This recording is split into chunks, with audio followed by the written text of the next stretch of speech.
out. How are y'all doing tonight?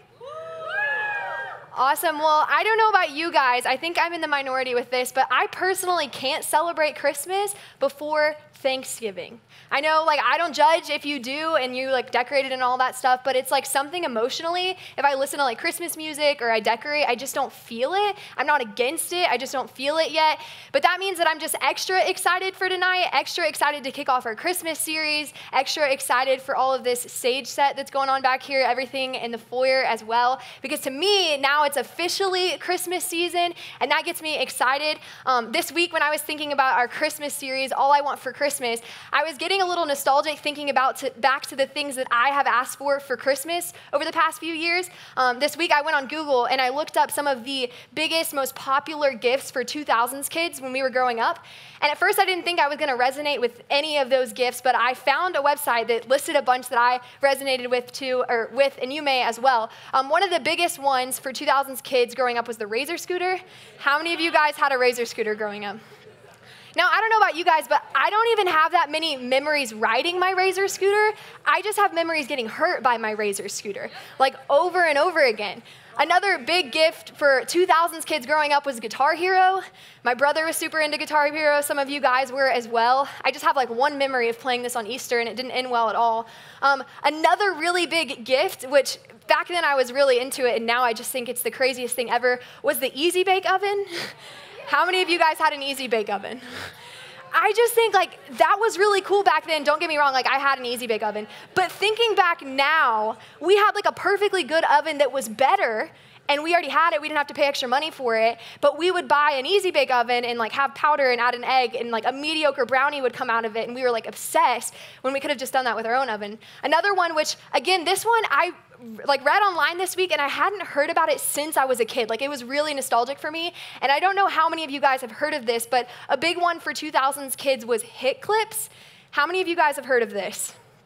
Okay, so this was a thing, I think, for my brother's generation, and I think I just found it. Okay, so some people in the back. Yeah, I think I just found this one day in his room and became obsessed with it. It's basically a mini MP3 player situation, and you put in a chip and it plays a song, which I know just doesn't make sense to our generation at all, but I remember playing with this thing, and when I saw it online this week, it took me way back, it was crazy.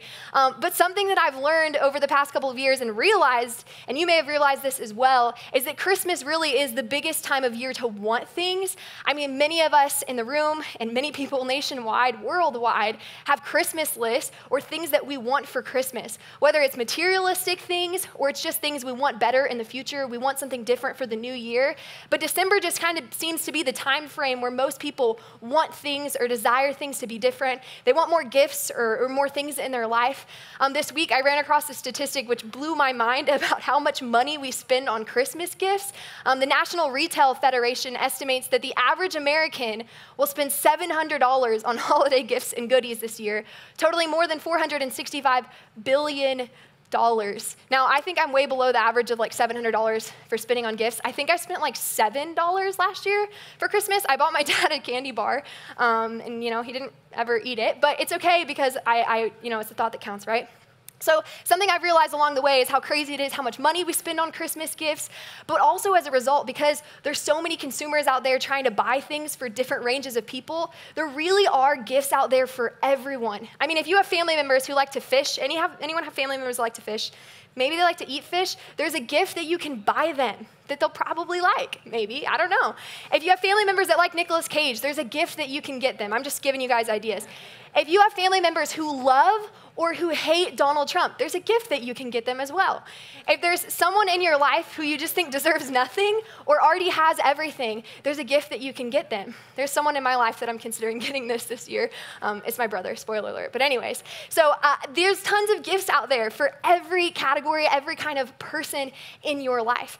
But this time of year, especially in December, this is the time of year where every company ever releases their marketing campaigns for Black Friday or Cyber Monday. Every company has a special or a deal that you can't miss out on.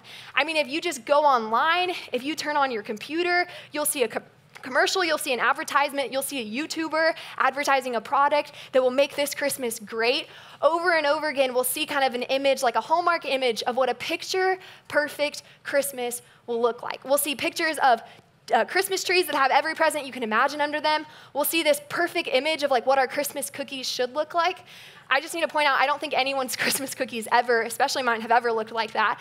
You'll see pictures online of elves and what elves should look like when they come to your house. I don't know about you, but my elf on the shelf looks nothing like these guys. This is Matt. He was up here earlier. Jeremy is one of our small group leaders. We'll just see these picture-perfect images of what our Christmas should look like. We'll see a Hallmark image of a family that looks happy on their Christmas, and they're matching. They have like pets that sit still for pictures, which that's unrealistic in itself, right? But we'll see these images over and over again of what a picture-perfect Christmas looks like. We'll see commercials of like a family of 4 running through Kohl's, and they're like shopping for holiday coats, and there's like a Christmas jingle. And then there has this like really good deal you can't miss out on like Burlington Coat Factory or like TJ Maxx or JCPenney's. I mean, over and over again, we'll see a perfected image of what society tells us our Christmas should look like. But what's true for most of us in the room, I would argue most people in America, is that most of our Christmases won't look like that picture. For most of us, as we grow older, as we mature, naturally Christmas starts to kind of lose its magic or lose its perfection. We start to realize it doesn't necessarily always look like what we imagined. We don't necessarily all have the best Christmas tree with all the presents and the best family out there. In fact, I actually wrote down some scenarios that may be true for you as to why your Christmas may not look picture perfect this year, as to why Christmas may be difficult for you this year. Some of these are more serious than others, but maybe for you, your Christmas this year will be difficult, won't be picture perfect, won't kind of match society's image that they have put out for you to experience, because maybe for you, your parents are divorced, and this will be your first Christmas having separate Christmases. Or maybe it's been so long since both of your parents lived under the same roof, and you don't even know what a normal Christmas, not split between two homes, looks like. I mean, this is true for like almost majority of the room, almost majority of America. Maybe for you, this Christmas this year will be different. It won't be normal, because maybe you've never had a so-called normal Christmas because your whole life you've been raised by a single mom or a single dad, and Christmas has always been tough trying to make ends meet. You've never had a big family. Maybe Christmas wasn't even a big deal in your house growing up. Maybe this Christmas will be different for you because there's someone you can't be with. There's a sibling that can't be home, or a loved one that's passed away. Someone that you want around the Christmas tree this year that won't be there. Maybe for you, Christmas is always a struggle financially, and you hate feeling like you're the only one. Maybe you feel guilty because you're not satisfied with what you got for Christmas. And something that I think is true for most of us, if one of these hasn't resonated with you so far, is that maybe your Christmas won't be as special as it's been, because it's hard not to compare it to the people to the left or the right of you, or the images that you've seen online of what Christmas should look like. Maybe you won't have as many gifts as them, as many traditions as them, as big of a family as them. Maybe one of those things resonates with you as to why your Christmas won't be picture perfect. Maybe why your Christmas will just be different. For me, on a more personal level, this past Christmas was really hard, and I think this one that's coming up in a few weeks will be as well. Because just like many of you, on December 3rd of last year, I lost a really good friend, Miles. And I know a lot of you guys in the room met him or knew him or went to school with him or played basketball with him. So you probably know exactly what I'm talking about when I say this Christmas, as last Christmas was, probably won't be picture perfect. And it may not be like it is in the movies, and it may not be what you've expected. For me, last year, Christmas was the worst Christmas I'd ever had for a lot of reasons. It was 3 weeks after one of the worst days of my life. And leading up to that point, I'd pretty much always had what I thought was a picture-perfect Christmas. Everything was what I expected and what I wanted, and so it felt great. And then last year, obviously, it was 3 weeks after the worst day of my life, but also it was the first Christmas that my family decided to not spend at home. So the first time I didn't have like a Christmas morning, we didn't wake up to a Christmas tree or Christmas gifts or any of that. Last year, my family actually decided to go on a road trip to Wyoming. We went to Jackson Hole, Wyoming, which is a 17-hour car ride. And I just need to know, if you think that sounds fun, like snow, mountains, all of that, I just need you to know that it's just not. I don't think any family ever was designed, don't hate me, but I don't think any family was ever designed to spend 17 hours in a car together. I just don't. And my mom watches my messages online, so I'm sorry, Mom. She's gonna be disappointed that I'm saying this. But we went to Wyoming, and it was fun, and I had some fun with my family, spending time with them, but it wasn't as amazing as it seemed. It was the first Christmas I wasn't at home. The first Christmas, we didn't do any traditions. We didn't do a Christmas morning, really. I was in the car for like 17 hours with my earbuds in, listening to like sad music. I mean, there was bad reception. It was cold. I'm not really a mountains kind of girl, so it wasn't my favorite thing ever. And I just felt really alone this entire trip. And last year specifically, in light of what had just happened, and in light of this Christmas, last year specifically was the first time that I had really, really wanted Christmas to be how it had been before, to be picture perfect. Last year, I really wanted Christmas to be magical again. Last year, I wanted to wake up and have the best Christmas morning ever. I wanted to feel like a little kid again. Last year, I wanted Christmas and Santa. I wanted Santa to be real. Like, I wanted the magic of Christmas back. I wanted to forget everything that had happened leading up to Christmas. I just wanted to feel like a little kid again. I think the reason last year, specifically Christmas, was really frustrating for me was because for so long, my entire life, Christmas had felt like a season of hope. And maybe you've experienced this too. You felt this about Christmas before. But I mean, Christmas meant like time off of school. Like it meant homework free. Like it meant I could hang out with my friends. There was presents. Like I got what I wanted. I got to spend time with family. That's what I wanted because Christmas for so long had represented a season of hope. And this idea of hope is something that I think every single one of us desire in our life. After a really long, hard year with stress and anxiety and depression and worry and doubt, Christmas break represents like freedom from those things. It represents a break before we have to go back to a new school year, go back to our job, go back to whatever circumstances that are troubling us. Christmas represented hope for me for so long, but especially last year, I felt hopeless. And maybe you've experienced this as well. Maybe you've felt this kind of hopelessness feeling before. This year, specifically leading up to Christmas, I've started to feel this hopelessness again. Because specifically Christmas time reminds me about where I was this time last year. It reminds me of the hopelessness that I felt last year. I mean, just like the colder days, the shorter nights, the Christmas music, the lights. I mean, it should be the happiest time of the year. And it had been the happiest day of the year for me every year before. But I felt hopeless because it was only weeks after the worst day of my year. And so leading up to Christmas this year, I've felt this hopelessness coming back up. But I've been learning something recently, and I've been teaching or trying to learn this myself because I know I need to, and it's something that I want to share tonight. I think most of us, when we imagine a picture-perfect Christmas with a big tree and presents and family and traditions and, Elf on the Shelf, Bath and Body Works candles, the whole 9 yards, I think we imagine that as what gives us hope. If I have a big tree, a happy family, that will give me hope this Christmas. But I think perhaps the things that we imagine when we think of a perfect picture, normal Christmas are not the things that will give us hope.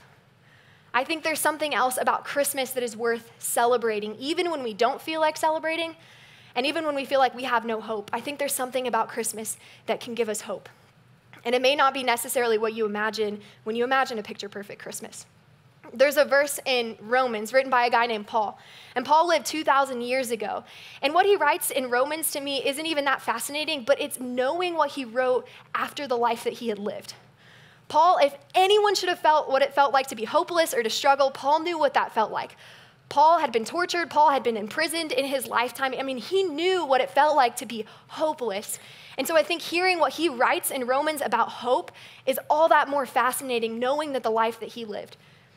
In Romans 15:13, Paul writes this. He says, "May the God of hope fill you with joy and peace as you trust in him, so that you may overflow with hope by the power of the Holy Spirit." I think what he says right here when he calls God the God of hope is fascinating. He doesn't just say that God can give us hope sometimes. He doesn't just say that God will share hope every once in a while. He says that God is hope, that God embodies hope. Now, what I don't want you to hear me saying tonight is that if we just pray once, that everything you've gone through that's ever been hard or that's ever been significant in your life will just go away. Because I know firsthand that that's not true. It won't be 2 days later and you're golden. That's not realistic whatsoever. That's not what I'm saying by this at all. I know that this idea of hope and leaning into the God of hope when circumstances hit and when life hits, it's a journey. And it takes a lot of time, and it takes getting messy sometimes, it takes difficulty, and it really is a journey to find and to lean in to the God of hope.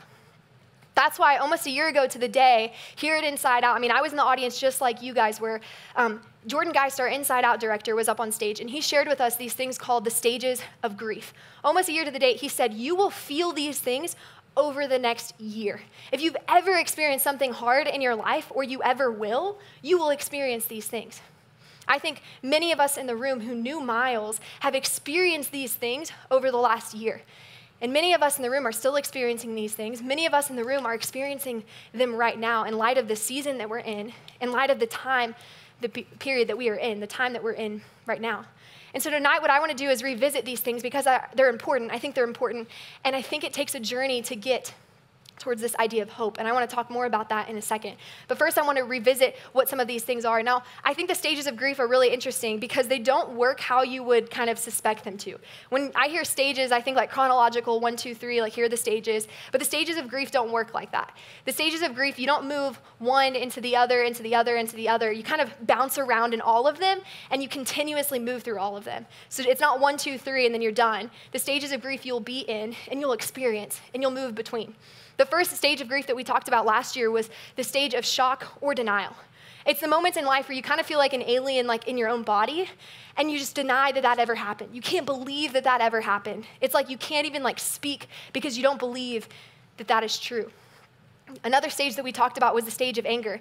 This is the moments where you're just angry at the situation, you're angry at the people involved, maybe you're pointing the blame at God, you're pointing the blame at the circumstances, like you're just really, really angry about what just happened in your life. Another stage that we talked about last year was the bargaining or guilt stage. This is the idea that you feel like maybe if you would have just done this, that would have never happened. That if you could have just said this, if you could have talked like this, if you would have treated people like this, then that would have never happened. Or that you could have fixed what happened, or you could have played a role in preventing what happened to you, or what you were a part of, or the situation that changed where you were. One of the other stages that we talked about was depression. This is the idea that you're coming to terms with your new reality.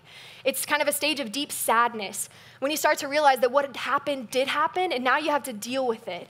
That's the stage of depression. And then the fifth and final stage that we talked about was this idea of acceptance. Now, when I say acceptance, what I don't mean is forgetting about what happened. I don't mean numbing what happened, ignoring what happened. The acceptance stage really just looks like recognizing what happened and choosing to now live your life differently, behave different, treat people different. You're a different person because something significant happened to you. Now, if you experience these stages, it really just means that something significant in your life has taken place. But the healthiest place to be, the thing that we talked about last year, we said the healthiest place to be, the goal in this stage or this kind of funnel of stages of grief is acceptance. This word right there. Acceptance, though, it's not a final destination. And that's something that I've been learning, too, over the last few years, and specifically this last year, is that acceptance isn't a final destination. What I mean by that is when you reach acceptance or you feel like you've maybe accepted what had happened, it doesn't mean like you're there and you're done and you'll never be angry or never be depressed or never experience one of those stages again. When you reach acceptance, it just means maybe for a time period, and then you'll jump back into another one of the stages of grief. But the idea behind acceptance is that the longer time that goes by, the more time you'll spend in this fifth stage of acceptance. And ideally, the lows that you will experience as a result of whatever happened in your life will be less frequent, not as deep. The lows maybe will be moments or minutes, not necessarily months or years. But this idea of acceptance is that it'll maybe stop you or hinder you from feeling some of those other things for a time being. It's not a final destination, it's just a time period. Now, the reason I bring up this whole idea of acceptance is because I think to experience true acceptance, it looks a lot like the word that we've been talking about tonight, hope. I think true acceptance looks like having hope for what's to come. It's having hope for what follows after this event. Whatever happened in your life, whatever was significant, whatever made you feel different or you're struggling with, acceptance is having hope for the future. Regardless of the circumstances that you're feeling right now, having hope for what's to come, having hope that your life will be different in a better way. Now, something that's really interesting to me as a Christian, I personally believe that hope, true everlasting hope, not just like fleeting hope that happens for a moment, but true everlasting hope comes from the God of hope. Because I think if you're finding hope from somewhere where it doesn't exist, it will run out eventually. But if you're finding hope from the source of hope, it will never run out. And so as a Christian, I believe that true acceptance, true hope comes from the God of hope. So if we just imagine for a second a world where God doesn't exist, I personally think that we won't ever find true acceptance. Because if God doesn't exist in this picture, let's just imagine for a second, God doesn't exist in this picture, that means there is no purpose behind the pain that we're feeling. It means there's no purpose behind the significant event that happened in your life or whatever you're struggling with. It just means it was an accident. It means there's no purpose to you being better afterwards, you being worse afterwards. It means there's no purpose for any change that happened. Any lessons learned, any change in your life, any change in other lives, it was just an accident. But if God is real, the God of hope, if God is real, that means there's a silver lining to the situation because there is a purpose behind your pain. There's a purpose behind the circumstances that you experience. It means there's a purpose behind the change or what happened afterwards. It means it wasn't just an accident, but that there's a bigger picture, a much bigger picture that we can't yet see, but it means that we will one day. If God exists, if Jesus exists, it means that there's a hope for a better eternity. And we're not there yet, but it means that that will be one day. It means there will be a world where you won't have to experience this pain, where you won't have to experience this hurt. And what happened to you was not an accident. It means there's not only just a hope for a better eternity, but that there's a better hope for tomorrow. Because the God of hope wants a relationship with every single one of us. So it doesn't just mean, hey, 20 years from now, my life will be better if I'm in heaven. It means starting tomorrow, today, that there is a God who wants to walk with you, that will give us a kind of hope that will help and will be with us even when we feel hopeless. Now, I won't sit up here and sugarcoat this and act like it's easy, like I said earlier. I mean, just like many of you guys in the room, in the past 363 days, I've also experienced those stages of grief. Now, I'm not going to act like I understand your pain or I understand what you've been through or what you're struggling with, but I know firsthand from my own struggles that I've walked through some of these things as well. And I think this idea of acceptance, like I've been talking about tonight, it's not an easy thing, and it doesn't just come at the snap of the fingers. In fact, for me, a couple weeks after December 3rd of last year, almost a year ago, a little bit more than that, I remember a moment where I was like, screw acceptance. Like, I will never get to that place ever. It was like 3 weeks later, the end of December, beginning of January, and I was with some of my friends, and we went to go hang out at Whataburger, and we were there hanging out, and it was fun. It was like the first fun I'd had in like 3-4 weeks. And afterwards, everyone was going to go hang out at someone else's house, and I got in my car, and for some reason, I really just don't know why, I couldn't drive, and I was just like, all of a sudden, like stuck. Like I had just had a lot of fun, and then reality hit. Right when I got back in my car, right when I was alone again, reality hit. And all of a sudden, I was back in a different stage, and I just didn't feel okay. And so my friends were texting me. It had been like 30 minutes. I didn't even realize. And I'm sitting there, and they're like, where are you? And I'm like, I just can't drive, and I don't know how long I'll be here, but like maybe I'll see y'all tonight. I don't know. And I picked up my phone. I called my small group leader, one of my small group leaders, and I remember just talking and saying, like, I don't know why I feel this way. I just don't think I'll ever accept it. Like, I think I will be angry every day from now on.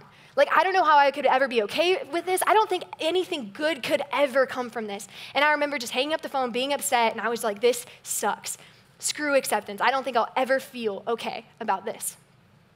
And then, as time went by, I noticed myself getting further and further into this stage of acceptance. And yes, I still had lows, and yes, I still had times of struggle, and yes, it was still difficult, and it wasn't easy.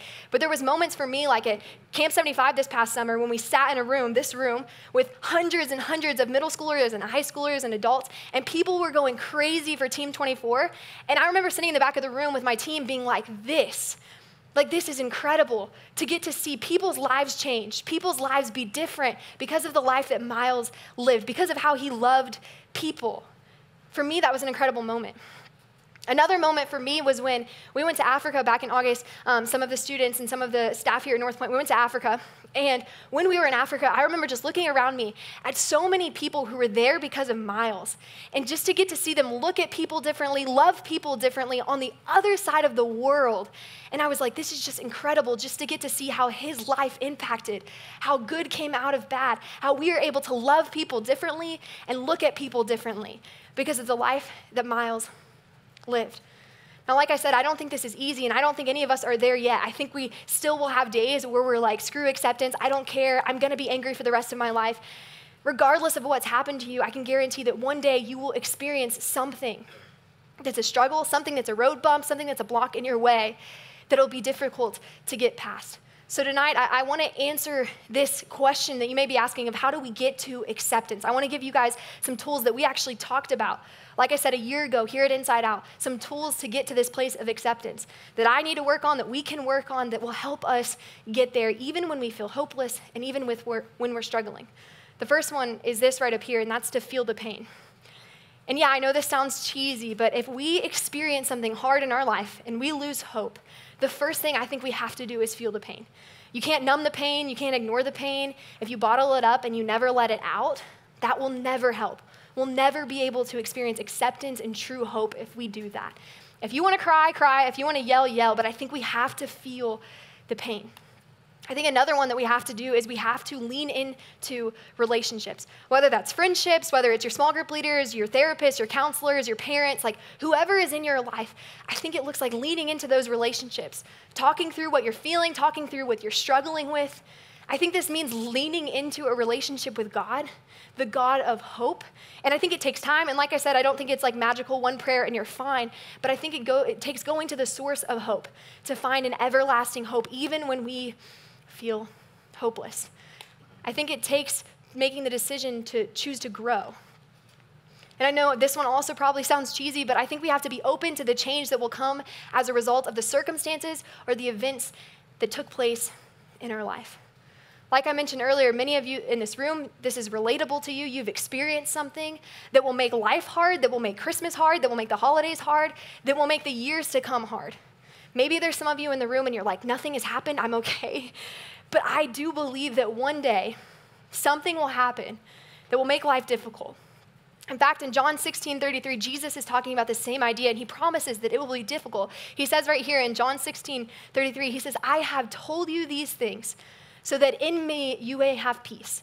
In this world, you will have trouble. Not Christians, not just atheist, agnostic, like no matter what you believe, you will have trouble.